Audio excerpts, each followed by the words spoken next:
كان سعيد بن جبير إذا دخل العشر اجتهد اجتهادا حتى ما يكاد يقدر عليه. 10 دن جب شروع ہو جاتے اتنی کوشش کرتے سعید بن جبیر، اتنی کوشش کرتے یوں لگتا کہ کسی چیز کو قابو کرنا چاہتے ہیں اور سنبھل نہیں پا رہے۔ صبح و شام کثرت سے اللہ کا ذکر کریں۔ کون سے اذکار؟ ایک چھوٹا سا جملہ ہے، سبحان اللہ، ذرا بول کے دیکھیے۔ آج تمنا ہی رہ گئی ہے کہ غلام ہو ہم اس کو آزاد کروائیں، کیونکہ وہ دور ختم ہو گیا۔ حدیث کہتی ہے کہ اگر کوئی شخص 100 مرتبہ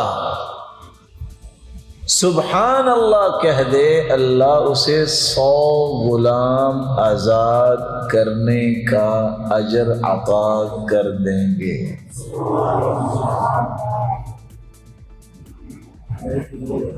ایک چھوٹا سا اور بھی کلمہ ہے، الحمدللہ۔ ویسے میں پوچھ سکتا ہوں اگر آپ میں سے کسی بھائی محترم سے کہا جائے کہ اللہ کی راہ میں 100 گھوڑے چاہیے، کوئی ہے جو 100 گھوڑے وقف کر سکتا ہو اللہ کی راہ؟ حدیث کہتی ہے 100 مرتبہ تم الحمدللہ کہہ دو، اجر تمہیں اتنا ہی ملے گا جتنا میدان کارزار کے لیے تم نے 100 گھوڑے اللہ کی راہ میں پیش کر دیے۔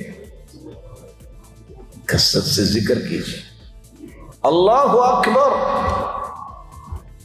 چھوٹا سا مبارک کلمہ ہے۔ آج خریدار جب خریدنے کے لیے جاتا ہے اونٹ، دیکھتا ہے نا کہ کتنا اونٹ مہنگا ہے، کوئی ہے جو 100 اونٹ کرتا ہو ذبح؟ حدیث کہتی ہے اللہ اکبر 100 مرتبہ پڑھ لو گے، اللہ ساز و سامان سے لدے ہوئے 100 اونٹ اللہ کی راہ میں پیش کیے جانے پر جو اجر ملتا ہے، اللہ اتنا اجر عطا کرتا۔ کثرت سے پڑھیے ان 10 دنوں میں سبحان اللہ، الحمدللہ، اللہ اکبر، لا الہ الا اللہ۔ اسی حدیث کے آخر میں آتا ہے کہ لا الہ الا اللہ کثرت سے پڑھ لو۔ جتنے ہم بیٹھے ہیں اللہ آپ سب کو عزت دے، سلامت رکھے۔ آپ ساری زندگی بھی سجدے میں پڑے رہیں تو زمین و آسمان کا خلا نیکیوں سے کیسے بھرے گا؟ 100 مرتبہ جو لا الہ الا اللہ پڑھ لیتا ہے، اللہ زمین و آسمان کا خلا اس کے لیے نیکیوں سے بھر دیتے ہیں۔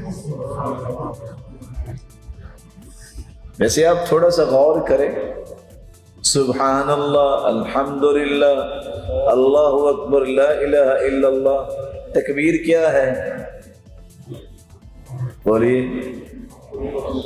اللہ اکبر، اللہ اکبر، لا الہ الا اللہ، واللہ اکبر، وللہ الحمد۔